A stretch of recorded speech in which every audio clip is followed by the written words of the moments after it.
Well, it's 6 o'clock on the nose, and so I think we'll go ahead and get started.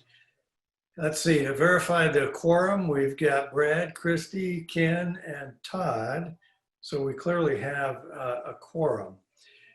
The minutes from our last meeting, are there any changes that need to be made to those? Hearing none, then those will stand as they are published. And Shannon, did we have anyone sign up for public comment today? We did not, no. Okay. Then, Excuse me. Annette, pardon me? I did send a question before 4 o'clock today to Shannon.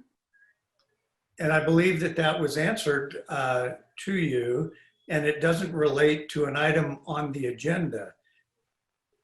Okay, I didn't see an email from her, a response. And what I thought is your- I thought public comment was just public comment.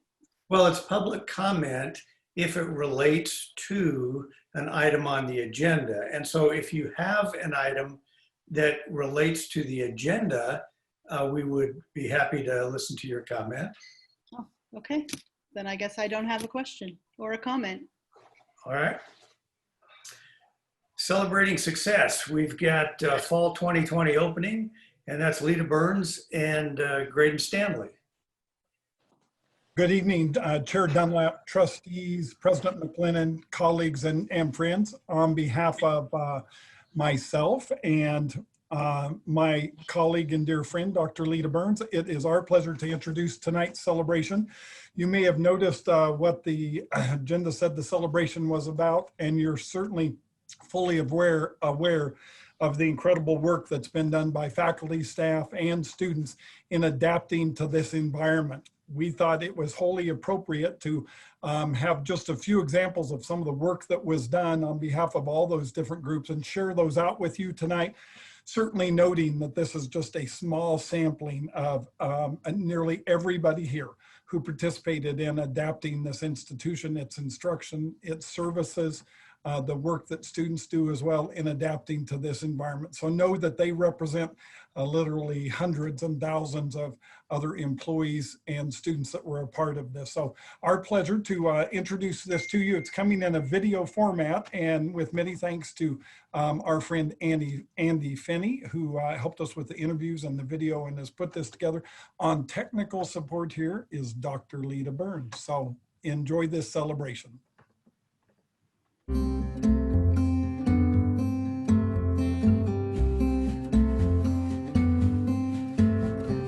Hello there, I am Angie Rios. I am the coordinator of Rec Sports and Fitness Programs, and I currently run the Student Wellness and Recreation Center.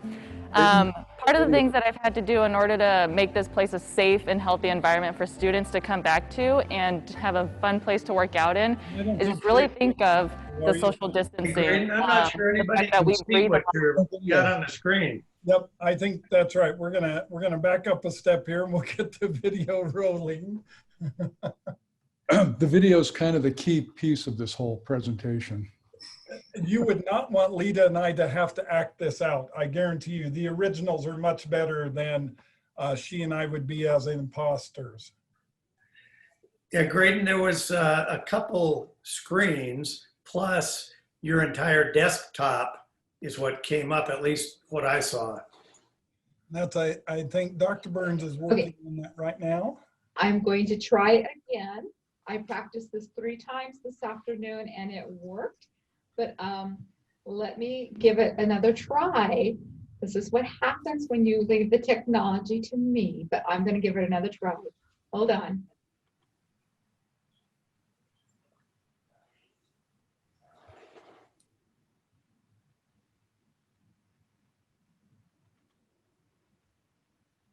Can I ask what you're seeing now? And just nothing yet, just a second. I'm going to give it a share. Can you see the screen now? Now we can. Okay, I'm going to hit the play. There you go. Perfect.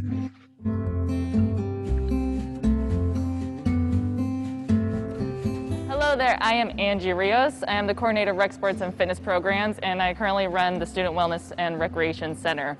Part of the things that I've had to do in order to make this place a safe and healthy environment for students to come back to and have a fun place to work out in is just really think of the social distancing, the fact that we breathe a lot heavier in a rec center. What can I do, what can my team do to help provide a safe, healthy environment?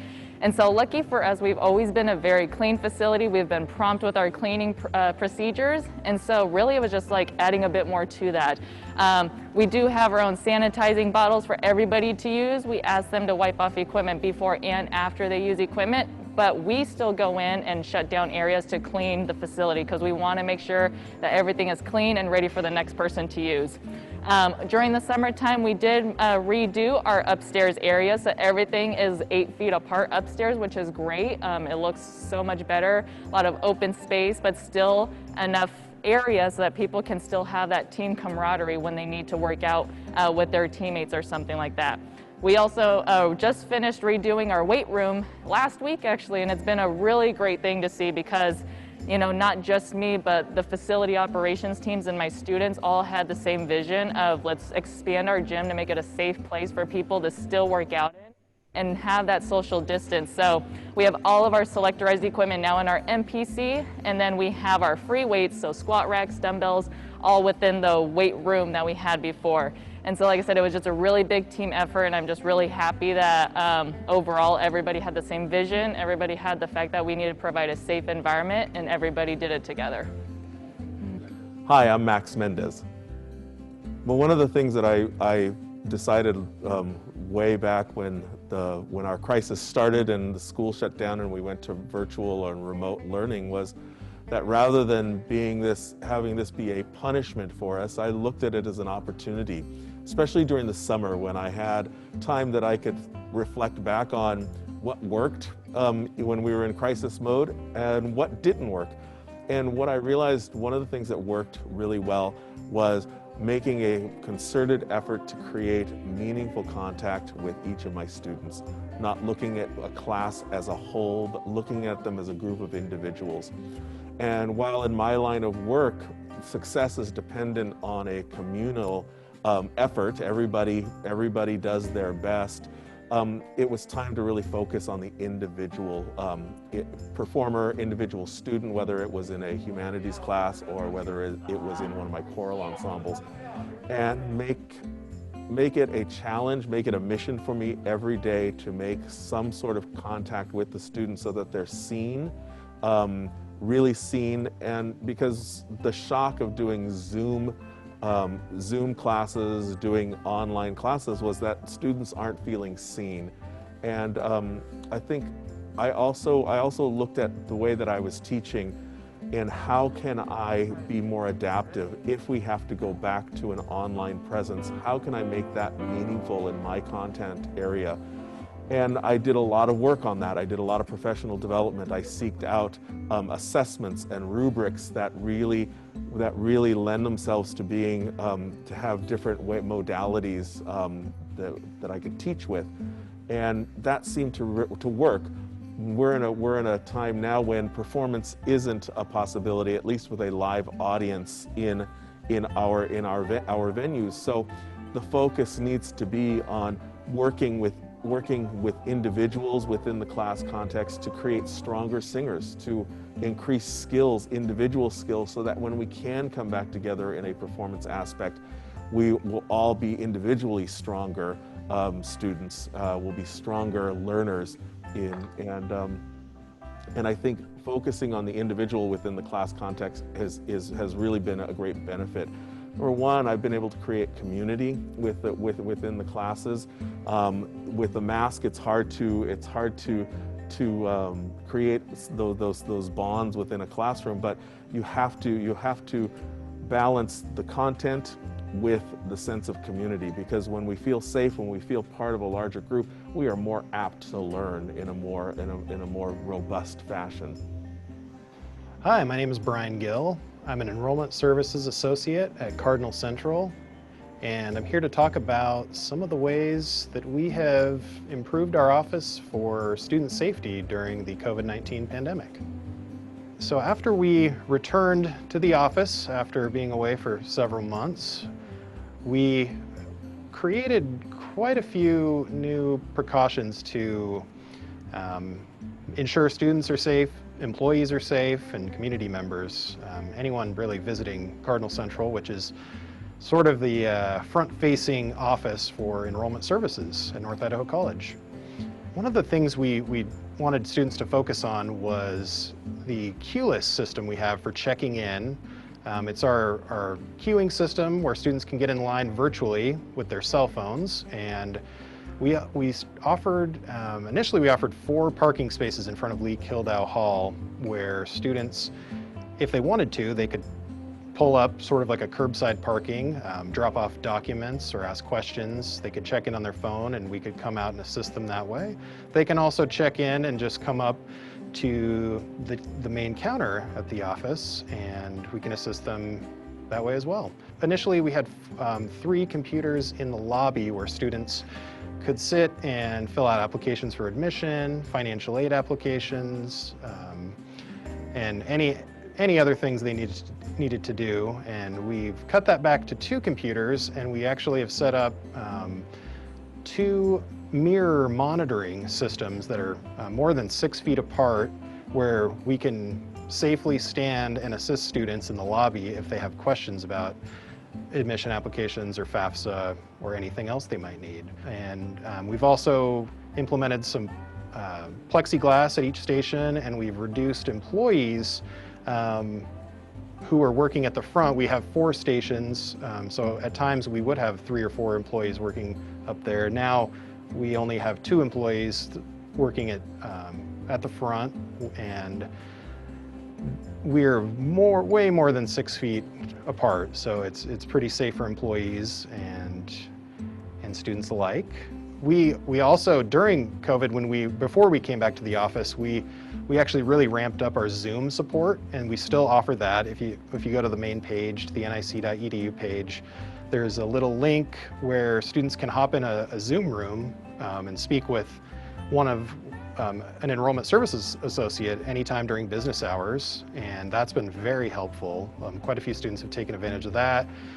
We've really just pushed that, as well as email and phone communications have been very busy as usual. So essentially supporting students as much as we can and adapting to our new normal. And so far we've had a great amount of success returning to the office. If you haven't been by Cardinal Central in a while, feel free to stop by and check out our new normal here with all of our COVID precautions set up, and you can catch us at a busy time when we're helping students to kind of see how our social distancing, how well it's working, and how we're just serving students in the best capacity that we can.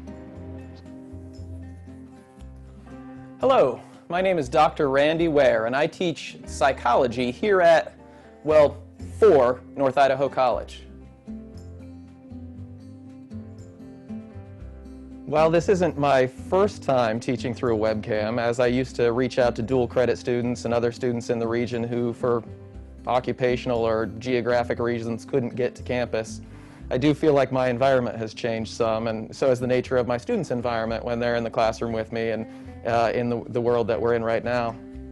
I do appreciate the flexibility that the computer-mediated courses have provided, and I do feel as though I'm hearing from a different kind of students in my classrooms. I feel as though some students who perhaps wouldn't feel as comfortable speaking up in a face-to-face course are much more comfortable speaking up in a chat board.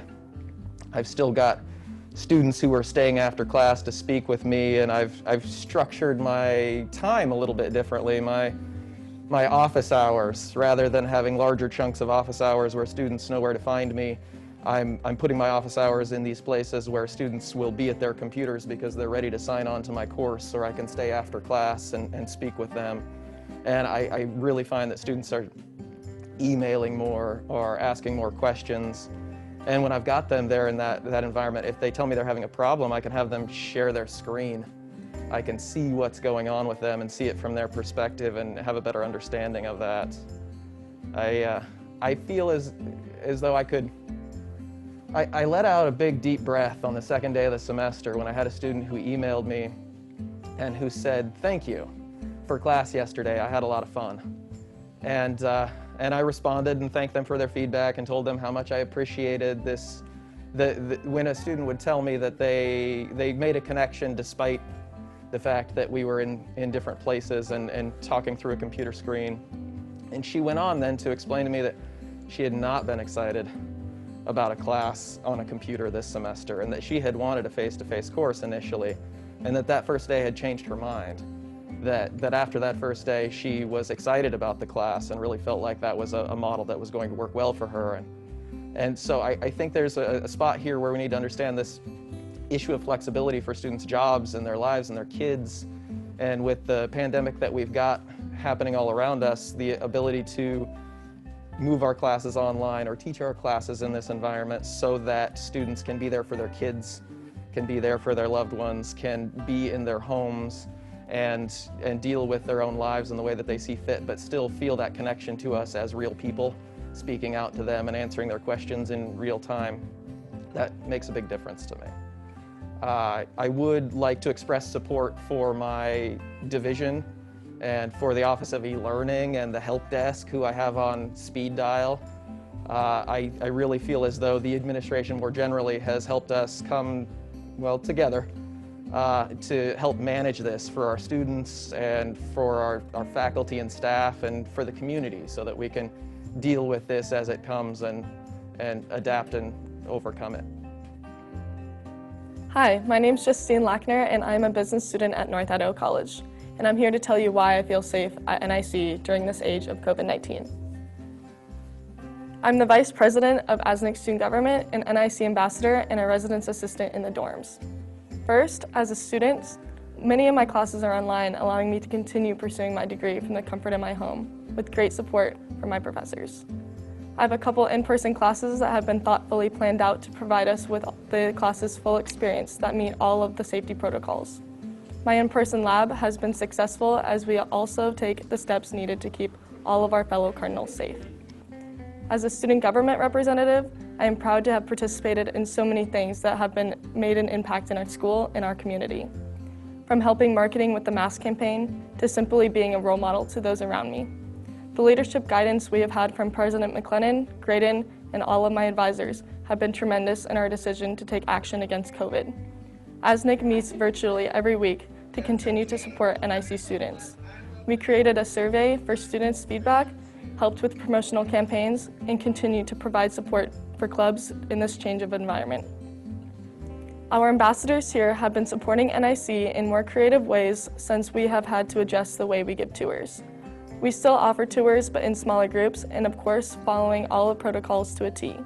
We want to make sure everyone feels safe while visiting our beautiful campus and help any future Cardinals feel confident that we make their safety and education our priority. Next week, we start training on how to support prospects from an online platform. I could go through a whole list of how we keep our residents safe here in the dorms as well, but I will just touch on a few. We have decreased the amount of students that can live in the dorms to about 50%, and not only are we keeping students masked and social distance, but we also still give them the Res Hall life experience while they are doing so. We have already put on many successful activities that have allowed our residents to interact with each other in a safe environment. We highly encourage daily sanitation of their rooms by providing incentives of turning in their checklists and have quarantine rooms available if we need to take that step. I would like to take a minute to thank and appreciate each and every one of you for being such a great support to us students and each other. If we continue to take the Cardinal Pledge, I know that we can beat this and get back to the new normal.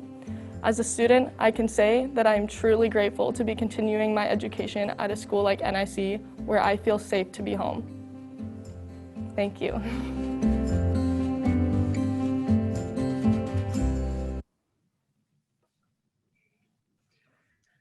Mr. Chair, Yes, Graydon. Thank you. I would just like to, again, recognize not only these 5 that participated, and by the way, they're in the audience tonight. So if the trustees have questions, I know they would love to field any of your questions that you have about that. But I also, again, want to recognize all of those people who are doing much like what you heard described in classrooms, in offices, and students who are navigating what Justine described tonight too. And all of them are with you. So many thanks to R5 and Andy Finney for his work. Thank you, Greg. Board members, we have Justine, Randy, Brian, Angie, and Max in attendance tonight. Does anyone have any comments or questions of them? Mr. Chair? Yes, Trustee Wood. Well, just a comment. It takes a lot of effort to keep our programs going. And you can see this team with administration has done everything they can to keep the doors open. I think that would be so devastating to our students is if perhaps, we did have an event or had a large gathering or didn't use safety precautions and the virus spread and we'd be in a position of having to close our doors. So I'm just appreciative that everyone's doing everything they can to keep NIC open and keep our students in school. So great work to the team. Other questions or comments? Well, I would just like to personally thank Justine, Randy, Brian, Max, and Angie for all you are doing for our students. And obviously it's very well received. So thank you for everything you do, not only for our students, but the college and our community, because several of you are very involved with our community. So thank you so much. Next, we have constituents reports. And first up is the Association of Students for NIC. Kai, are you out there? Yes, hello. Can everyone hear me okay? Yep.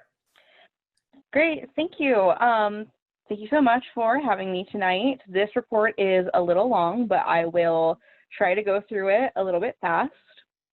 So this month, ASNC held elections for the remaining 3 seats on our board, and elections took place last week. And yesterday, during our first board meeting of the semester, we inducted Joe Everharder, Taylin Anderson, and Luis Rios into the team.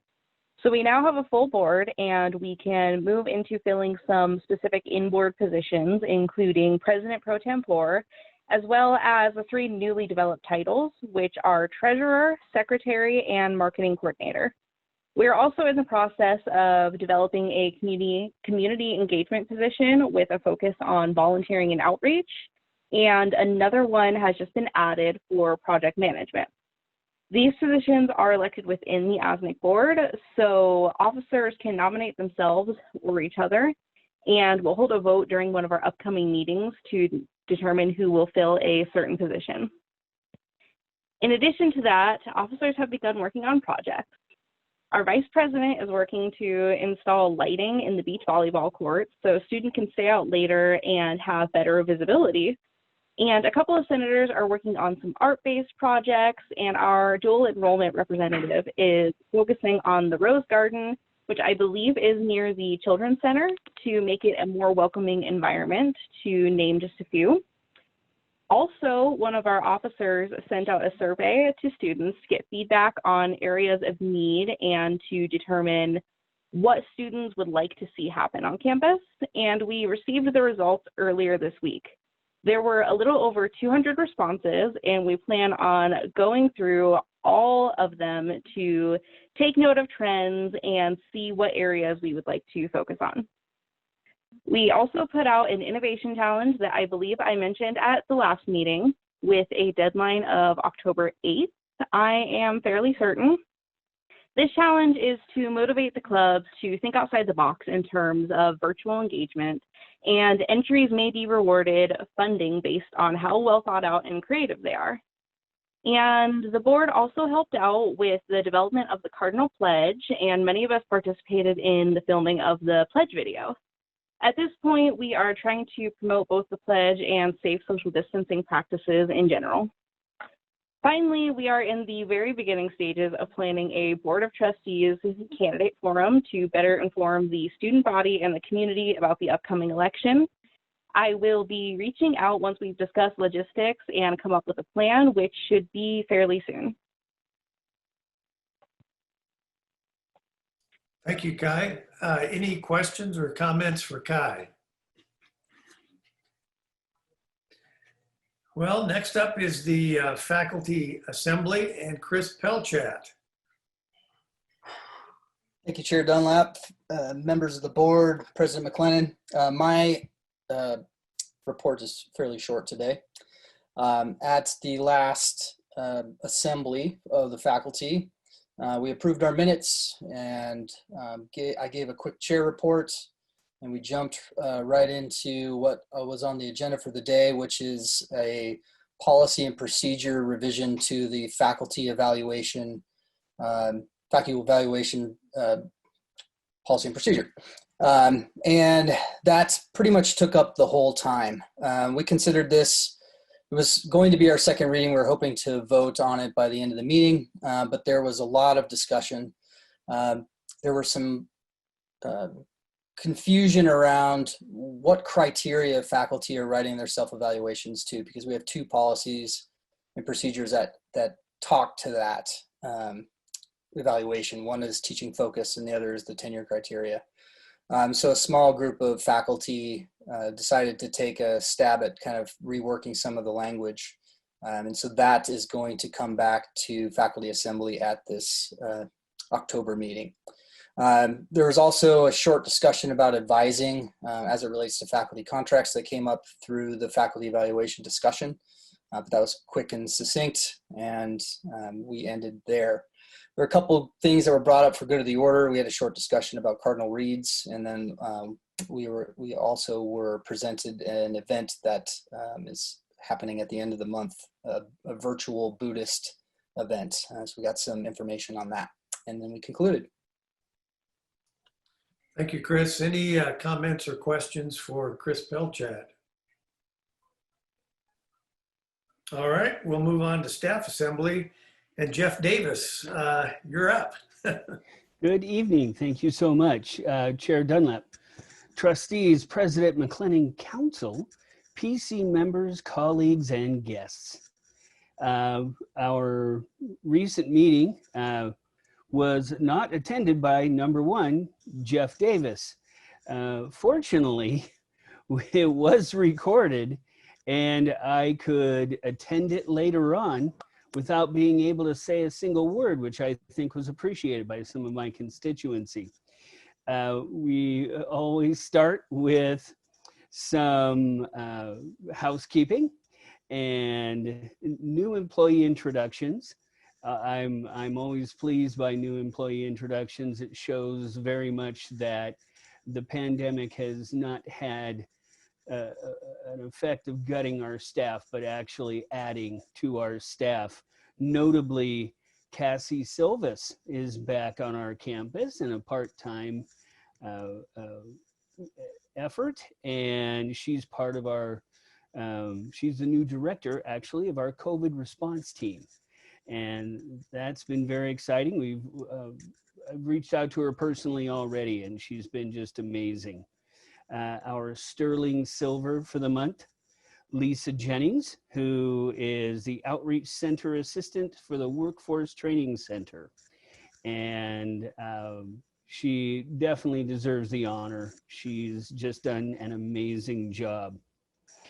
We move on to shout outs, and to for those who aren't familiar with that, shout outs are simply an effort any one of us on staff and faculty and administration can make by simply filling out a short form online, or in fact even a piece of paper to say, hey, this person did an outstanding job and I just want to repeat some praise for them.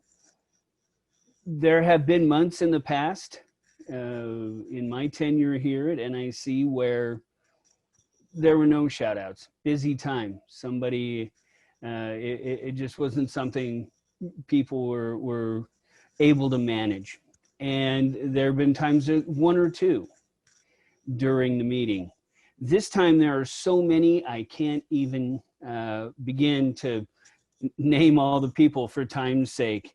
9, 10, 11, 12, 13, 14, 15, perhaps. This is folks letting other people know what a wonderful job they've done. I think in these COVID times, people have begun to appreciate each other more and the efforts that they put forward more.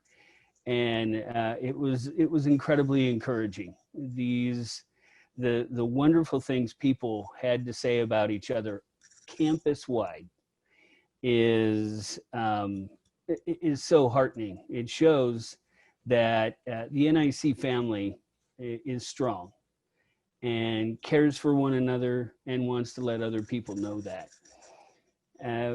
We came to our guest speaker, Spotlight, with Jeremy Seda. He's the IT Accessibility Coordinator.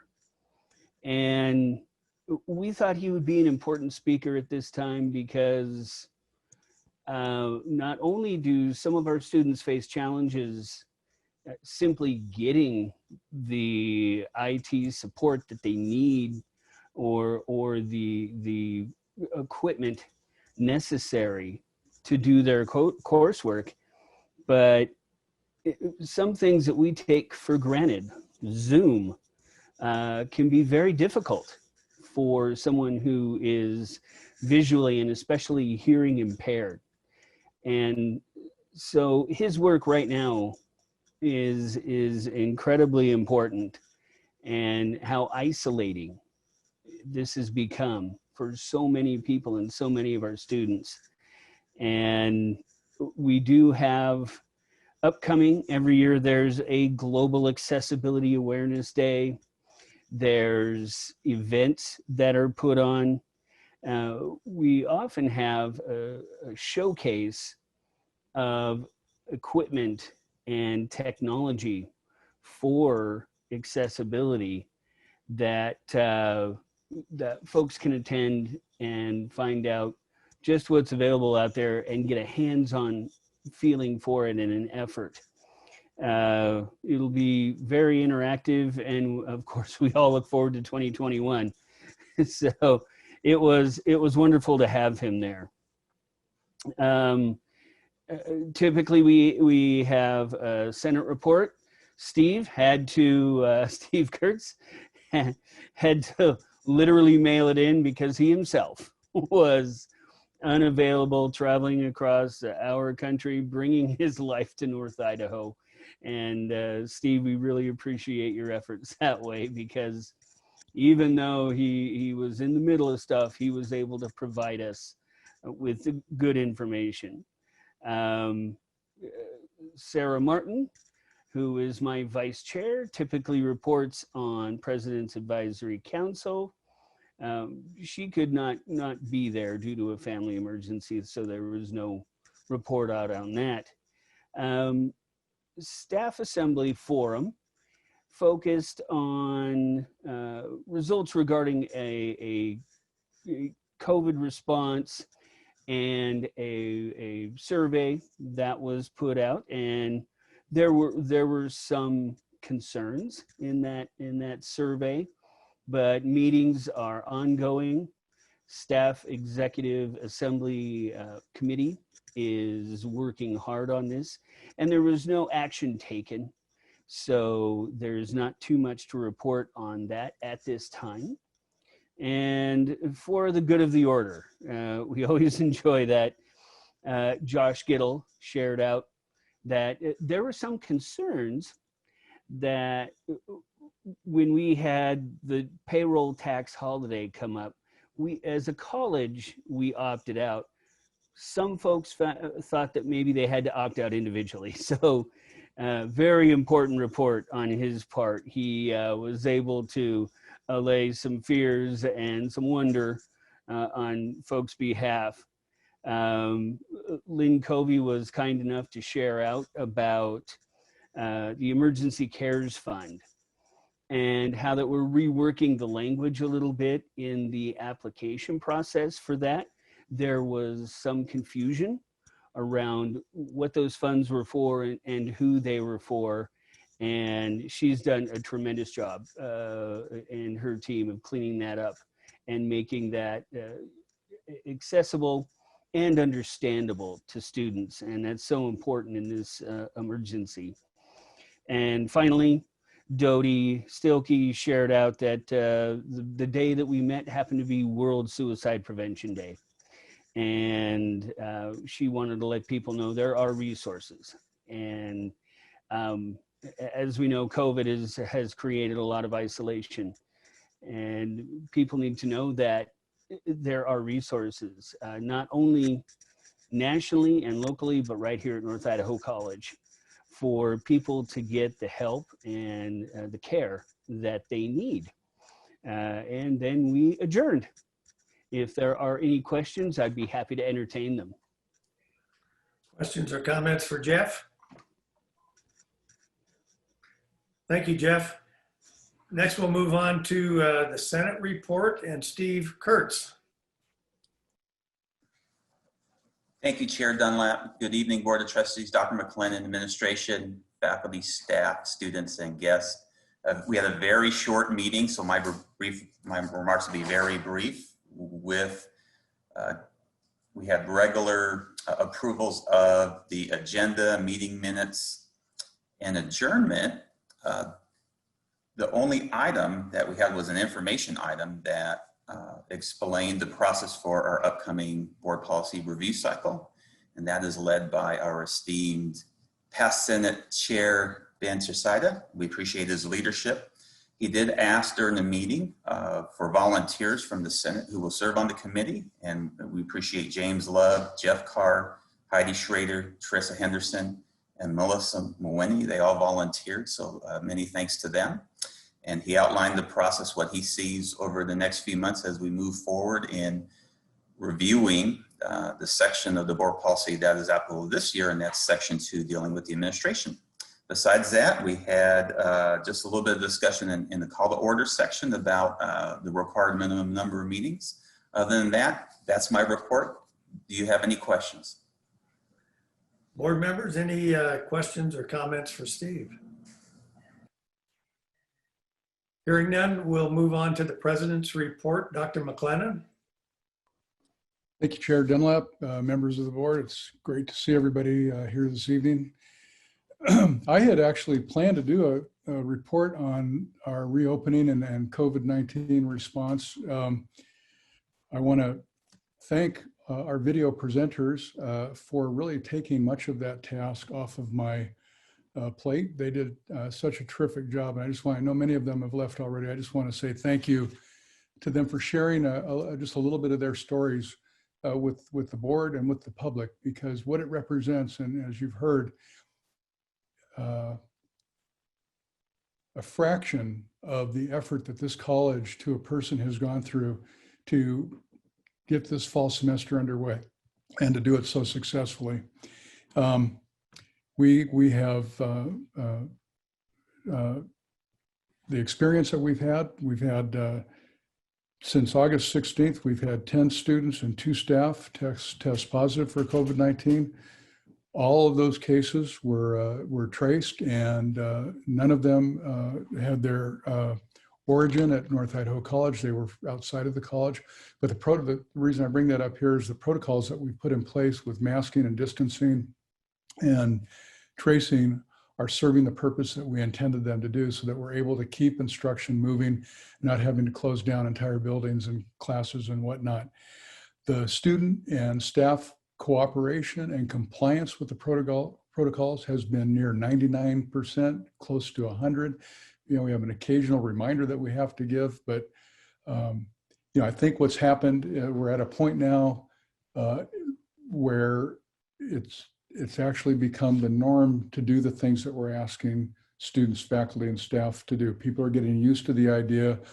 I won't say entirely comfortable with the idea, because it's not a comfortable way to go through your day in many respects. But early on, and I think I reported last month's meeting, that And we were concerned with how our protocols would be accepted by the community and by the students who'd be coming to us. We had some early information that it looked like it was going to work, and I'm happy to report that that has continued. We've continued to work with Panhandle Health District and other healthcare providers, Kootenai Health as well, and are continuing to review our plans, our incidents, everything that we're doing related to COVID-19 with those partners. It was mentioned that Cassie Silvas is on board. Cassie's come in a temporary part-time role. I refer to her as our COVID-19 wrangler. She's kind of the go-to person to really help ease a lot of the organizational and operational and logistics burden that has been placed primarily on a few individuals, not the least of which is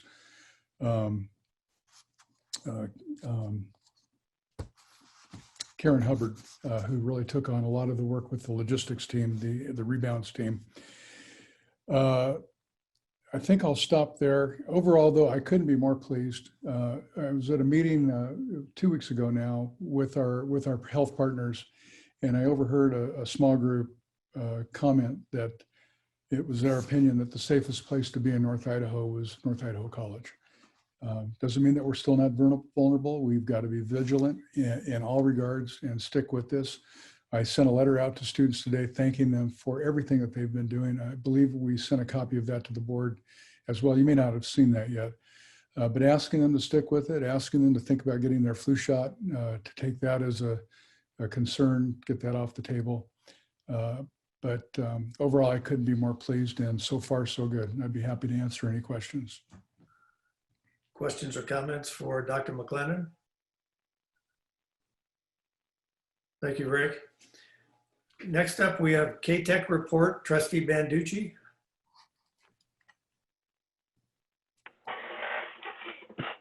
Yeah, K-Tech is doing great. Enrollment records, running the classes, looking to expand a couple.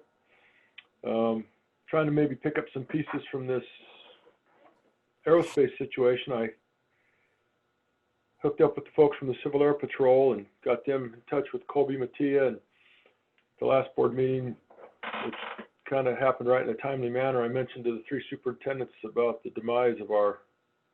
sudden demise of our aerospace program. I wish I'd have known about it sooner, so I could have been a little more out ahead of this. But in the meantime, I've put some people together, and I know Dr. Burns expressed that it'd be helpful if we could put some of these materials maybe to K-Tech in some capacity, since they were purchased with federal/grant money or whatever. And apparently there's some rules on disposition of the equipment and materials and things.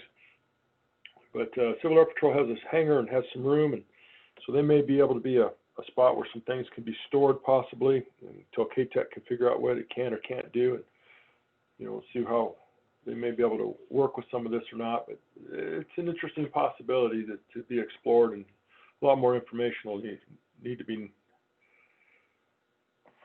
gathered to see where this can go. But the biggest thing is, I think, because of the loss of the lease on the facility, that we got to have a place to put stuff. So the Civil Air Patrol guys may be able to help us. But I know they had a good meeting with Colby over there at K-Tech, and so we'll see what comes of that. And other than that, Gina Nacarado replaced Jerry Keene on the board as the new superintendent of Post Falls. So she's in the saddle there now. And I think that's about it. Randy Oakes had replaced Tom Power, but I may have mentioned that previously. I think that's about it. K-Tech's doing great. All right, Todd, thank you. Any questions or comments for Trustee Banducci? I have one. You mentioned that K-Tech was looking at maybe expanding some programs. Can you tell us which programs those are? Well, they're waitlisted on a number of them right now, and they've got some full classes. So there's actually several different ones that they're looking at. I don't know if I want to speak specifically to any programs quite at this point. It might be a little premature. it's exciting that they're in a spot, you know, they're kind of like a small business where you grow a little bit and you have just enough help to get there, and then you're kind of maxed out, and then you're right at that threshold where you could add more people, but you can't quite afford it. But you could grow your business enough, then you can add more people comfortably. So you're kind of right at that tipping point where you add more classes, you can bring on more instructors, and you know, what can you do? So I think it's a good problem to have, but it's something that they're trying to figure out. So maybe I'll speak a little bit more to that down the road as that starts to be a little more concrete as to where that might go. Thank you very much. We have one action item tonight, and that's the second reading of the amended Faculty Assembly Constitution and Bylaws. And Chris, you may have some additional information you want to add to that. No new information. There had the minutes at Faculty Assembly that had the votes for support of these changes was passed also. So we have unanimous support. Okay, thank you. Is there any discussion amongst the board members? If not, is there a motion to approve the Faculty Assembly Constitution and Bylaws? Mr. Chair, I would move the adoption of the amended Faculty Assembly Constitution and Bylaws. Is there a second to that? I'd second. It's been moved by Trustee Howard to approve the amended Faculty Assembly Bylaws and seconded by Brad Murray. Any discussion? Hearing none, all in favor signify by saying aye. Aye. Aye. Nay? The motion carries. Thank you, Chris. Yeah, thank you, everyone. We appreciate it. There is no new business this evening, but under informational items, we've got Chris Martin with fiscal year 2022 budget development. So Vice President Martin, you're up. Chair Dunlap, members of the board, thank you for giving us the chance to just bring an informational update to you on where we're looking forward to the FY22 budget. I'd like to just invite Dr. McLennan as well, if he'd like to make any introductory comments as we dive into where we're headed for FY22. Oh, that's okay, Chris. No, you go ahead. Thank you. So the college has started this process earlier the last several years, as you'll remember, and that's been through the leadership of Dr. McLennan, giving us a chance to look ahead as we've seen a really dynamic change in our landscape over the last couple of years. And so just to kind of kick us off here, you'll remember last year that we started the budget in November. So we had a pre-COVID budget. We launched a 3-year plan we shared with the board, and the focus for that 3-year plan was really on being strategic with the board's direction and focus, that we would be strategic, looking at the budget challenges and changes that we were facing, that we would leverage time and look at this over a longer period of time to solve some of the structural problems that we were seeing. We would create momentum for enrollment and retention, and again, address those structural changes. And so when we started this conversation last year, this is the picture that we shared with the board. And it was a 3-year view of what we were facing. And it started out with us looking at FY21, going into this year, looking at a $1.2 million miss on our operating budget, and then forecasting what that might look like in the upcoming years. And so given where we were last year in November, we were looking at a $1.2 million deficit in FY21, and then forecasting an $800,000 deficit and a $600,000 deficit looking forward. And that really prompted a great conversation with the board. But I would remind us all, this was pre-COVID-19. And so when COVID-19 hit, we faced some significant changes to our operations. You'll remember the state rescissions and the holdbacks, and a really tumultuous time economically as well as across the higher ed industry as a whole. But what I'd like to note is, because of the board's direction and their leadership to look at this fully early on, we had some things in our favor that other colleges didn't have. And so one of those was truly the engagement and support of the board a vision to look at this over a long-term approach. And that included taking our time and the board offering a continuing resolution. I think that really sets the stage for us as we talk about FY22. I would just remind us that stewardship is something that's always been important to NIC. It's one of our core values, but that stewardship really, in many ways, that belongs to the board. And I want to thank you, because North Idaho College has no debt. And so through your leadership, we walked into a COVID-19 scenario with no debt. We also walked into that scenario with a board that has been very measured in tuition increases to students, and also being mindful of wanting to create a partnership between students and taxpayers as we look at the cost of education. And compared to our colleagues, other tax districts across our community, but also looking at community colleges across the state, it has not been the practice of our board to take a tax increase just off the top every year, take the 3%. That has not been how the board has led. And so that's set us up to walk into this in a different way than many other colleges. And so I want to thank you, both from an administrator or CFO's position, but also as a community member, for how you've walked forward with the college in some difficult times. And so all of this has led to the college maintaining really adequate reserves as we go forward.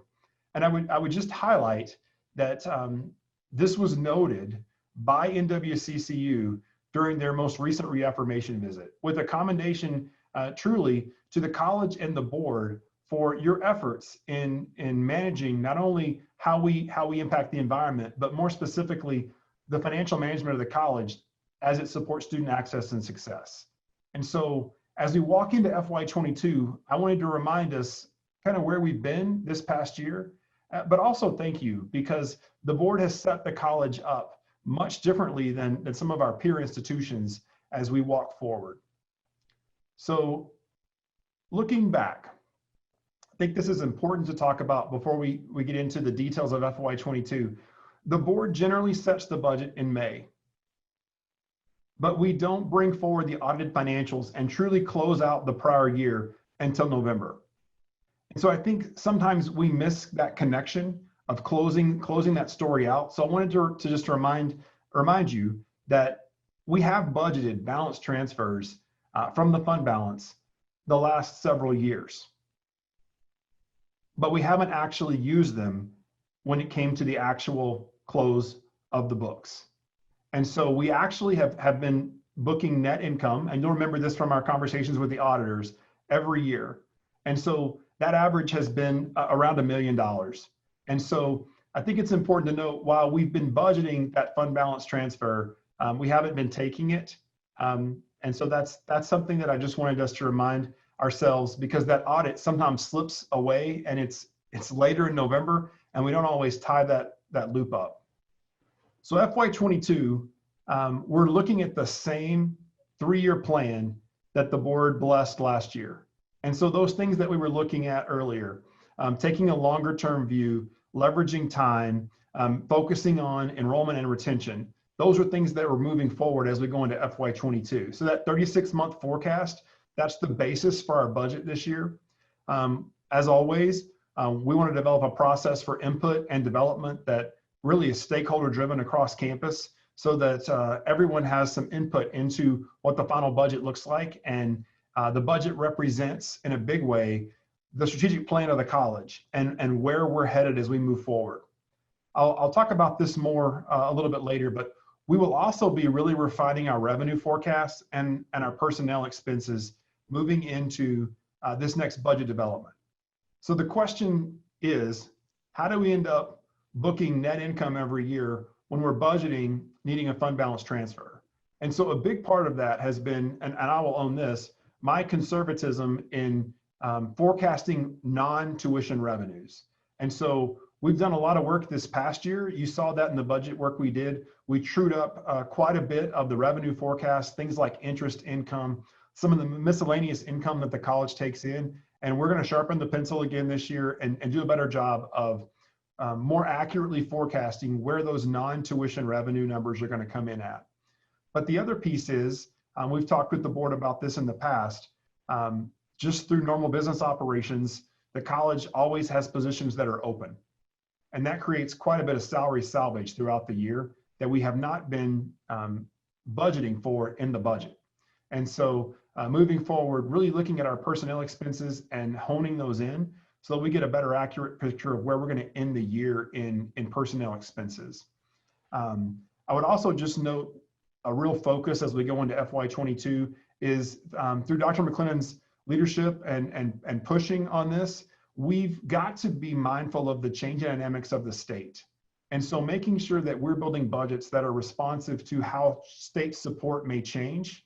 I believe he's mentioned this in the last President's update last month, but the state board is looking at, again, outcomes-based funding or another funding formula that would change how state appropriations come to NIC. And so we have the chance, taking this long-term view, to be more responsive to what those changes may be proactive with those, and not have to be so reactive if the state was to dramatically change their funding formula. We'll also be focusing on limiting new additions and working on reallocations as we go into FY22. So here are the constraints that we're facing. First of all, enrollment. That's a topic that always comes up, and you're aware enrollment's a big driver of our budget. And so looking at where we are this time for fall, at this moment, what we're floating out there is between a 5% reduction or flat enrollment for next fiscal year based on where we came in for fall 2020. We are anticipating, again, a negative enrollment workload adjustment, or EWA, from the state. At this moment in time, we expect it to fall between $175,000 and $200,000 in clawback on EWA. And we're already aware that there will be no line items going into this next legislative session.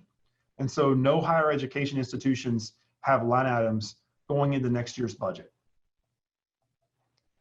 Other constraints just that we've modeled and that we're aware of and wanted to share with the board is we need to complete the FY21 step.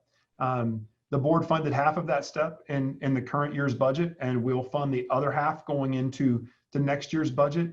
We will anticipate an FY22 step, as well as implementation of the salary study that the board authorized. And so that work is happening now. We anticipate there will be some recommended changes that we'll bring forward to the board. I don't have a dollar amount on that, but we know that's coming and wanted to make you aware of that. A standing item is we typically see some increase in employee benefit changes every year. And so we'll be modeling that, something that's a constraint, as well as looking at wage adjustments for both adjuncts and part-time employees. And so the board did authorize the half step this year. And what we haven't done recently is look at our adjunct and part-time. And so that's something that we'll be looking at and anticipate coming to the board with a recommendation if there's a change needed there. And then, of course, the removal of the transfer that was budgeted into this year's budget of $1.1 million. So now the happier news, the potentials that we're looking at for FY22. So this is good news. We are fully anticipating the reversal of the 5% holdback from the state. That is a significant amount of money for the college, $900,000 between CTE and the general fund. So we've put that back in the mix. I will remind everyone we have a really healthy fund balance for all those reasons we mentioned at the first. Thank you to the board for your stewardship. We have a fund balance, and that's put us in a situation where we have a little bit more flexibility in how we respond to these changing environments. And we're looking at continued new property growth in North Idaho, specifically Kootenai County. And so we're anticipating, based on what we saw this year, another $400,000 in new property on the rolls. So we've just begun the modeling for FY22.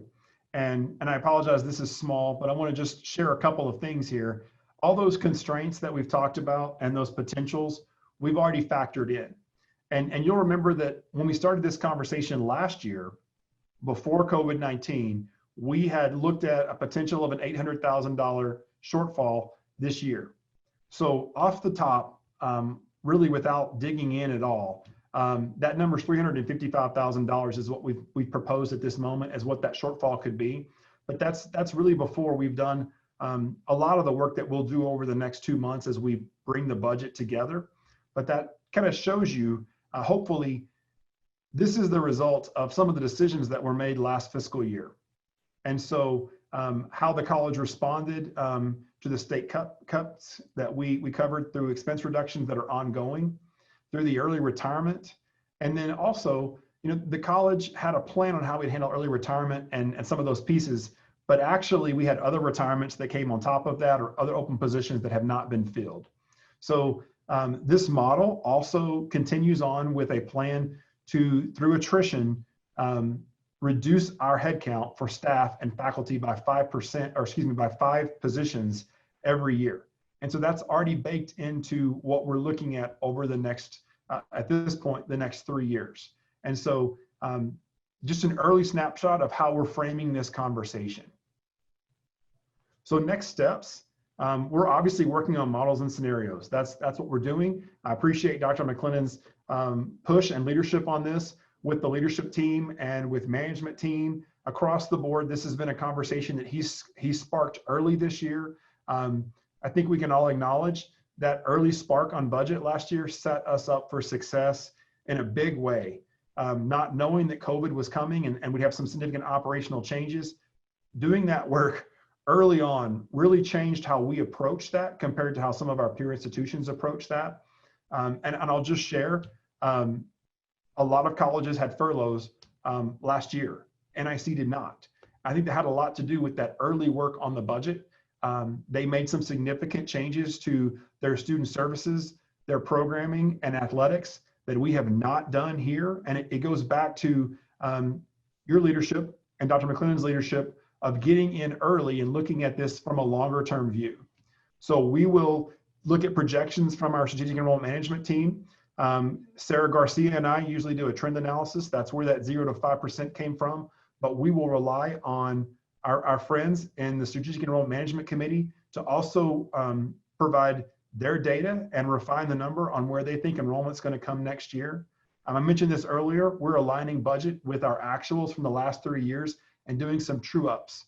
One thing we've shared with PC and PAC on process this year is we really anticipate this being more of a big picture conversation. Last year, you'll remember we went back to every department on campus and asked for a 5% cut across the board. Some different models they came up with, and we're not planning on doing that this year. We're looking at this at a much higher level and looking at reallocations. And so that's kind of a preview of where we are for FY22, fully launching this across campus in October, and be happy to answer questions, or I know that my colleagues would as well. Thank you, Chris. Any questions or comments for Chris or the administration related to the budget preparation for 2022? Mr. Chair. Yes. Is that Trustee Howard? Yes. Chris, I noticed in the forecasting for 2023, there was a significant shortfall in each of those years. And I'm wondering if we're going to have any kind of workshop or opportunity to sit down and go over some of the planning principles as we move into this 3-year projection. If we're talking about a budget shortfall in each of the years of about $195,000, $190,000, I'd like to see what we're doing about that. Chair Dunlap, if I may. Yes, Vice President Martin. Trustee Howard, I would say that last year, I really enjoyed the workshop, and I think it gave all of us a lot of information and helped us walk forward together with the board's leadership on how we would walk through the next 36 months. And I'll defer to Dr. McLennan, but I know that I feel freely saying we would be happy to have a workshop. And so at the board's direction, we would do that, and I'd defer to Dr. McLennan if he'd like to clarify that or correct me. Chair Dunlap, so all I would add is definitely that's keeping in our practice of the last 4 years to have these budget sessions as we go forward with the budget. I also want to point out, Trustee Howard, that those numbers that you're seeing there, if we were to go back and look at this view from last year at the same point in time, those deficit numbers as we built out were really problematic. They were big numbers, much, much larger numbers. And I think what we're seeing here, just with, again, we don't have any of the other stuff that's going to come into the budget development process. There's more, we'll be getting more information. We'll have more understanding of what our needs are and so forth. But one of the primary reasons for taking this 36-month structural view has actually, this is some evidence of the success that we achieved last year by getting to this 3-year view this year. That's a much more favorable starting point than it was last year. So I'm confident that as we get into the more discussions and development through the budget process and conversations with the board in a workshop format, that it'll become clear. We'll find a way to mediate this going forward, these numbers. So I feel actually pretty good about what we're seeing here tonight. Other questions or comments? Mr. Chair? Yes, Trustee Wood. Thank you. Well, I'd like to address Chris and Dr. McLennan. Well, Chris, you're very complimentary of the work with the board, and I appreciate that. But I have to tell you that the strong administration that holds the workshops for us, that constantly keeps the board informed about our financial picture, is what makes us strong. And it's just an incredible partnership. So I appreciate the work of our administrative team, and Chris, your hard work very much. You know, I'm curious about the state holdback. When you said it will be reversed, that was going to be one of my questions. So I'm really happy to hear that. And I guess we will monitor as we go as to not only the reversal, but what's happening for 2022. So I guess I really don't have a question, just comments that I appreciate the hard work that you've set us up to weather this. And it's good news. So thank you. Any other questions or comments? Sure, I'm up. Yes, Vice President Martin. If I may, Trustee Wood, I appreciate that. And I would just want to note, everything we're hearing from Boise is really, really positive. And so, you know, this week was like a parade down there with the economic news, and we're very happy about that. But we've also heard that at this point, we've gotten direction that not to expect at this point any further changes to higher education as far as cuts, and that we could look forward to that restoration of that holdback. And so we're paying close attention to that. And at this point, that's why it's in the model, because we have a strong feeling that it's going to be there. And if that changes, we'll absolutely let you know. But that is great news for us to have that holdback restored. All right, anything else? If not, next is the chair's report. And I just have one item, and that is I want to read through a letter, or a portion of a letter we received today. And it relates to all of your efforts in terms of starting up this year, bringing students back, and the safety measures that you've implemented. And the letter reads, North Idaho College continues to remain a key player, or key partner, of Panhandle Health District. Since the early phase of COVID-19 pandemic here in North Idaho, NIC has worked side by side with our health district, sharing information and dialoguing about how to move forward using best practices to protect the health and safety of our entire community. NIC is a solid example of an early adopter in creating an environment that enables behaviors to help reduce the spread of COVID-19. With a focused goal to open the college campus for in-person instruction for fall semester and to remain open, NIC sought Panhandle Health District's expertise and feedback as it developed its health and safety protocols and reopening/rebounds plan. The level of commitment of the college leadership to sustain a dynamic campus environment where 4,500 students can learn and 1,000 employees serve in a safe manner is commendable. NIC's strong stance to require the wearing of a cloth face covering and 6 feet of physical distance, along with other protective measures, is an example of how best to leverage the mitigation practices available to combat COVID-19 while keeping students and staff safe. I also wish to thank North Idaho College for its proactive approach to seek opportunities to work with Panhandle Health District in training North Idaho College staff in contact tracing to support the NIC student and employee community. Each step of the way, NIC has kept open channels of communication with PhD, shared its continuity of operations plans and college-wide protocols that my team has been able to review, contribute to, and affirm. Our region is experiencing an uptick in cases and bracing ourselves for the upcoming flu season. NIC is well positioned to stay the course with its dedication to keeping protective measures in place and encouraging all members of the NIC community to take responsibility for their own health and safety and the health and safety of those around them. NIC remains adaptable as circumstances evolve, and Panhandle Health District will continue to partner with NIC to offer guidance and support for the decisions of the college leadership. Regards, Laura Whalen, Director, Panhandle Health District.